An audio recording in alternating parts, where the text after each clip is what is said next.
मित्रहो, सध्या दिवाळीचे दिवस आहेत आणि या दिवसांमध्ये दादरच्या छत्रपती शिवाजी महाराज उद्यानामध्ये किंवा मैदानामध्ये आणि बोलार्थाने आपल्या सगळ्यांना रूढ असलेल्या शिवाजी पार्कमध्ये दरवर्षी दीपोत्सव होत असतो.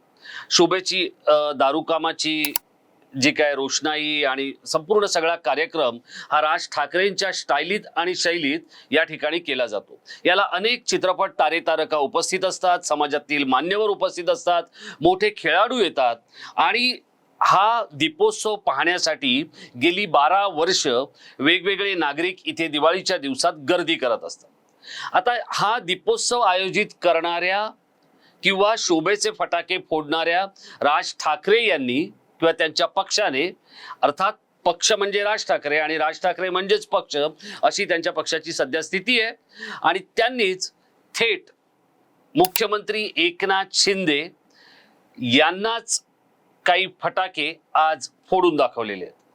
आणि राज ठाकरे यांनी असं म्हटलेलं आहे की मी जी निशाणी घेऊन लढतोय किंवा निवडणुका मध्ये उतरतोय, ही निशाणी मी मोठ्या कष्टाने आणि राज्यातील जनतेच्या प्रेमाने मिळवलेली आहे, तुमच्यासारखी ढापलेली नाही. मित्रहो, राज ठाकरे यांनी हा विषय आता इथे सुरू केलेला आहे. आता या विषयाला शिंदेकडची जी काही शिंदे सेनेकडची जी काही मंडळी आहेत ती त्याला उत्तर देतील की नाही हे मला माहित नाही. पण अमित ठाकरे हे माहीम विधानसभा मतदारसंघातून निवडणूक लढतायत आणि अशा वेळेला संपूर्ण सगळं लक्ष हे अमित ठाकरे, राज ठाकरे यांच्यावर असताना प्रसारमाध्यमांचं हा विषय निघाल्यामुळे राज ठाकरे आणि एकनाथ शिंदे हे दोघंही मित्र आहेत. गेली अनेक वर्षांची त्यांची दोस्ती आहे आणि ते दोघं जर भिडत राहिले तर मात्र शिवसेना उद्धव बाळासाहेब ठाकरे यांचा उमेदवार इथून विजयी होईल असं चिन्ह आपल्याला दिसू लागलेलं आहे आणि तसे संकेत हे तिथून मिळू लागलेले आहेत. आता तुम्ही म्हणाले, तुम्ही काय म्हणताय, काल तुम्ही एक वेगळं म्हणत होता, आज काहीतरी वेगळं म्हणताय. असं नाही, मी जे म्हणतोय ते मी आपल्याला समजावून सांगणार आहे अगदी संक्षिप्त स्वरूपात. नमस्कार मित्रहो, मी राजेश कोचरेकर आणि आपण पाहताय आपलं आवडतं न्यूज पोर्टल टाइम महाराष्ट्र. मित्रहो, हा जो दक्षिण मध्य मुंबईचा जो परिसर आहे, ज्या परिसरातून लोकसभेचा, इथून लोकसभेला अनिल देसाई यांना निवडणुकीचं तिकीट देण्यात आलं होतं आणि त्यांच्या समोर राहुल शेवाळे होते. राहुल शेवाळे हे 4 वेळा मुंबईच्या स्थायी समितीचे अध्यक्ष होते. राहुल शेवाळे हे रश्मी आणि उद्धव ठाकरे, आदित्य ठाकरे यांचे अत्यंत ब्लू आय बॉय होते. राहुल शेवाळे हे स्वतः इंजिनियर आहेत, मागासवर्गीय समाजातले आहेत. ते दिल्लीत रमले होते आणि एकनाथ शिंदे यांच्या महासत्तांतरामध्ये सहभागी होत दिल्लीतला सगळ्यात पहिला धमाका हा राहुल शेवाळेंनी केला होता. राहुल शेवाळे हे मुंबईच्या एकूणच जीवनमानाशी निगडीत असलेले आणि मुंबईची सगळी भली बोरी जे काय उद्योग धंद्यातली सगळे जे काय 19-20 करण्याचे आणि राजकारण सेट करण्याचे सगळे जे काय पैंतरे आहेत हे त्यांना नीट माहिती आहेत आणि त्यामुळे शिवसेनेचा एक महत्त्वाचा खिलाडी म्हणून त्यांच्याकडे पाहिलं जातं. त्यामुळे राहुल शेवाळे हेच आता पुन्हा तिसऱ्यांदा जिंकतील असं सगळ्यांना वाटलं होतं, पण असं काही झालं नाही. अनिल देसाई यांनी अत्यंत आश्चर्यकारक विजय मिळवला. कासव गतीने जाणाऱ्या अनिल देसाईंनी, जे स्वतः उच्च शिक्षित आहेत, इन्शुरन्स मधला त्यांचा स्वतःचा अभ्यास आहे, बँकिंग मधला अभ्यास आहे आणि सगळ्यात महत्त्वाचं म्हणजे ते नेपियन्सी रोडला राहतात आणि धारावी, लेबर कॅम्प, चेंबूर, अणुशक्ती नगरचं प्रतिनिधित्व करतात. ही शिवसेनेची किमया आहे असं म्हटलं तर ते चुकीचं ठरणार नाही. पण त्याच वेळेला ही किमया का झाली तर सगळ्यांनी राहुल शेवाळेंना फोकस केलं होतं आणि पतली गलीचे अनिल देसाई दिल्लीला पोचले, लोकसभेत गेले. आता हीच गोष्ट माहीममध्ये होऊ शकते. माहीममध्ये राज ठाकरे यांनी आज एका गोष्टीचा खुलासा केला. खरं तर राज ठाकरेंनी आज काही गोष्टी स्पष्टपणे सांगण्याचा जो प्रयत्न केला, एबीपी माझाच्या एका कार्यक्रमामध्ये ते बोलत होते आणि त्यांनी असं म्हटलं की दक्षिण मुंबईमधून मनसेनं जागा लढवावी असा एक प्रस्ताव आला होता, किंवा मनसेने जागा लढवली तर ती मनसे आपल्या निशाणीवर लढवेल, इंजिनावर लढवेल असा मनसेचा प्रयत्न होता. पण एकनाथ शिंदे यांचा त्याला विरोध होता. एकनाथ शिंदे यांचं म्हणणं होतं की तो जो उमेदवार जी जागा लढवेल ती जागा इंजिन या निशाणीवर न लढता धनुष्यबाण या निशाणीवर लढली जावी असं एकनाथ शिंदे यांचं म्हणणं होतं. मित्रहो, राज ठाकरे आणि एकनाथ शिंदे आणि देवेंद्र फडणवीस या तिघांना सांधणारा आणि जोडणारा एक हाय प्रोफाईल अधिकारी या सगळ्या प्रक्रियेमध्ये शिष्टाई करत होता. हा मराठी अधिकारी अत्यंत विनम्र, कर्तबगार आणि स्वच्छ चारित्र्याचा म्हणून ओळखला जातो. या अधिकाऱ्याने या सगळ्या प्रक्रियेमध्ये एक महत्त्वाची भूमिका बजावण्याचा प्रयत्न केला होता, पण त्या अधिकाऱ्याला यश आलं नाही. त्यानंतर माध्यमांमधल्या काही मंडळींनी सुद्धा याच्यामध्ये हस्तक्षेप करत राज ठाकरे यांचा एखादा मनसैनिक इथून निवडणुकीच्या रिंगणात उतरेल दक्षिण मुंबईतून असा प्रयत्न केला गेला होता. पण राज ठाकरे हे आपल्या निशाणीवर ठाम होते आणि त्यातून हा विषय निघाला. आता हा विषय कुठपर्यंत गेला तर राज ठाकरेंनी ऐन दिवाळीच्या दिवसात एकनाथ शिंदे यांना तुम्ही निशाणी चोरली आहे असं म्हटलेलं आहे. हे की पहिली वेळ नाहीये. याच्या आधीही असं राज ठाकरे म्हणाले होते की शिवसेना ही उद्धवची आहे, ती उद्धवकडे जाईल, पण तसं काही झालं नाही.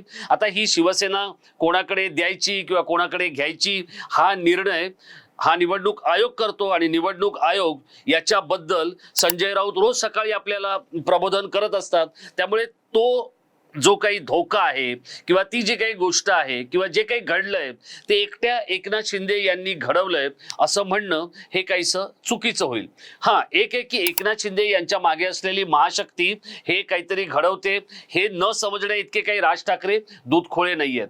पण मुद्दा हा आहे की आता माहीमची जी निवडणूक आहे, ज्या निवडणुकीकडे आता सगळ्यांचं लक्ष लागलेलं आहे, या निवडणुकीमध्ये अमित ठाकरे यांच्याकडे स्वतःची 40 ते 42 हजार मतं आहेत. राज ठाकरे यांना असं वाटत होतं की अमितच्या समोर जसं भाजप मदत करते तसं शिवसेनेने मदत करावी. पण राज ठाकरे यांनी जो त्यांच्या नेहमीच्या शैलीप्रमाणे थोडा उशीर करतात, तो उशीर त्यांनी जर केला नसता तर मित्रहो मी तुम्हाला सांगतो मनीषा कायंदे यांच्या ऐवजी सदा सरवणकर हे विधान परिषदेवर गेले असते आणि ही जागा अमित ठाकरे यांच्यासाठी भाजपप्रमाणे शिवसेनेनेही मोकळी सोडली असती. पण राज ठाकरे यांनी त्याला थोडा उशीर केला आणि त्यामुळे हे सगळं फसलं. आता हीच गोष्ट होत असताना देवेंद्र फडणवीस यांनी देखील त्याच्यात एक गोष्ट मांडलेली आहे आणि हीच गोष्ट आपण देवेंद्र फडणवीसांनी ती आज मांडली, आपण ती कालच्या व्हिडिओत मांडलेली आहे. ती म्हणजे जर समजा सदा सरवणकर तिथे नसते तर ही सगळी मतं म्हणजे जी सदा सरवणकर यांना मानणारी आहेत ती उद्धव बाळासाहेब ठाकरे यांच्या महेश सावंत यांच्याकडे गेली असती आणि ही लढत 1:1 म्हणजे एकास एक झाली असती. आता या सगळ्या प्रक्रियेमध्ये अमित ठाकरे यांना स्वतःला आपल्या प्रचारावर अधिक लक्ष केंद्रित करून आणि राज ठाकरे यांनाही इतर कोणतेही जुने वाद काढण्यापेक्षा आपले चिरंजीव इथून कसे निवडून येतील याच्याकडे लक्ष द्यावं लागेल. अन्यथा जी गोष्ट लोकसभेला अनिल देसाई यांच्या बाबतीत घडली तीच गोष्ट आता महेश सावंत यांच्या बाबतीत घडू शकेल. मी कालही म्हटलं की सदा सरवणकर हे वादग्रस्त आहेत, पण कामामध्ये त्यांचा हात धरण्याची क्षमता ना महेश सावंतची आहे ना अमित ठाकरेंची आहे. अमित ठाकरे हे वडिलांचे चिरंजीव आहेत म्हणून त्यांना हा मतदारसंघ मिळालेला आहे हे माहीमकरांना आणि दादर शिवाजी पार्क वासियांना माहिती आहे, कारण तिथून नितीन सरदेसाई हे प्रयत्न करत होते. त्यांची बॅनरबाजी, त्यांचे होर्डिंग, त्यांचे कार्यक्रम, त्यांचा प्रचार सुरू झाला होता. पण आता राज ठाकरे यांनी जर बघा, राज ठाकरे हे तसे सभ्य सुसंस्कृत राजकारणी आहेत. ते त्यांच्या नकला वगैरे जाहीर सभेतल्या क्राऊड पुलिंगसाठी करतात, हा एक भाग वेगळा. पण राज ठाकरे हे शक्यतो कमरेखाली वार करत नाहीत. पण आता ज्या वेळेला राज ठाकरे यांच्यासाठी किंवा त्यांच्या घरापर्यंतचा विषय आल्यामुळे कदाचित ते यावर रिॲक्ट झाले असतील, पण यातून राज ठाकरे आणि एकनाथ शिंदे या दोघांचंही नुकसान होऊ शकतंय. याचं कारण काय, तर सदा सरवणकर हे काही सेफ झोनमध्ये नाही आहेत, हे आपण समजून घेतलं पाहिजे. हा, ते या तिघांमध्ये जरी आघाडीवर असले, कारण ते विद्यमान आहेत, काम करतायत, मतदारसंघ माहिती आहेत, त्यामुळे ते जरी आघाडीवर असले तरी ते सेफ झोनमध्ये आहेत असं म्हणता येणार नाही. महेश सावंत यांच्या काही मर्यादा आहेत, यांच्या काही अडचणी आहेत, आणि सगळ्यात महत्त्वाचं म्हणजे जे लोक महेश सावंत यांचा दुस्वास करतायत ते लोक राज ठाकरे यांच्या गुडबुकमध्ये आहेत. हे देखील राज ठाकरे यांना माहिती आहे, ते त्यांना विसरून चालणार नाही. पण अशा वेळेला शिंदे आणि ठाकरे हे जर भिडले तर मात्र उद्धव ठाकरे यांचा इथला घोडा महेश सावंत हा शर्यत जिंकून जाईल, अशी एक इथे परिस्थिती आपल्याला बघायला मिळते. आणि त्यामुळे आता राज ठाकरे यांच्याकडून जो काही प्रश्न किंवा जो काही मुद्दा आलेला आहे त्यावरती आपला टाइम महाराष्ट्राचा एक वेगळी जनमत चाचणी सुद्धा आपण घेतोय, एक पोल घेतोय. तुम्ही तिथे जाऊन यावरचं तुमचं जे काही मत असेल ते तुम्ही नोंदवू शकता. पण राज ठाकरे यांनी जर आता एकनाथ शिंदेची कळ काढली, कारण ते आजही मुख्यमंत्री आहेत आणि राज ठाकरे यांना हे नेमकं माहिती आहे की या सगळ्या गोष्टीमध्ये मीडिया अटेन्शन जर दुसऱ्या बाजूला गेलं तर मात्र अमित ठाकरे यांना त्याचा फटका बसू शकतो. तो बसू नये असं अनेकांना वाटतंय, कारण राज ठाकरे यांनी गेली अनेक वर्ष वेगवेगळ्या उमेदवारांसाठी प्रचार केलाय. शेकडो लोकांना राज ठाकरेंच्या सभांनी निवडून आणलंय. मित्रहो, 1995 साली ज्या वेळेला महाराष्ट्रात पहिल्यांदा युती सत्तेवर आली त्यावेळेला जे 5 फॅक्टर महाराष्ट्रात काम करत होते त्यापैकीचा एक फॅक्टर होता बाळासाहेब ठाकरे, दुसरा फॅक्टर होता गोपीनाथ मुंडे, तिसरा फॅक्टर होता गोरा खैरनार, चौथा फॅक्टर होता राज ठाकरे आणि 5वा फॅक्टर जो होता तो शरद पवारांच्या विरोधातली अँटी इन्कम्बन्सी. तर या 5 फॅक्टरमुळे युतीची सत्ता 1995 मध्ये आली होती. आता काय करायचंय याचा फैसला राज ठाकरे यांना करावा लागणार आहे, कारण ही लढाई अमित ठाकरे यांना जितकी वाटते तितकी सोपी नाहीये. महेश सावंत हे कधीही सरवणकरांचा आणि राज ठाकरेंचा घात करू शकतील, इतकी तिथली परिस्थिती काहीशी विचित्र आणि माहीमच्या समुद्र किनाऱ्यावरच्या वाळूसारखी प्रदूषित तरीही निसरडी झालेली आहे. मित्रांनो, आपल्याला काय वाटतंय, राज ठाकरे यांनी जो एकनाथ शिंदे यांच्यावर केलेल्या आरोपाबद्दल आपल्याला काय वाटतं ते आपण आमच्या पोलमध्ये नोंदवाच. पण राज ठाकरे यांनी जो मुख्यमंत्र्यांच्या संदर्भातला निशाणी चोरण्याचा उल्लेख केलेला आहे त्यातून राज आणि शिंदे हे एकमेकांबरोबर उलझले तर त्याचा फायदा हा शिवसेनेच्या ठाकरे गटाला होईल असं आपल्याला वाटतं का?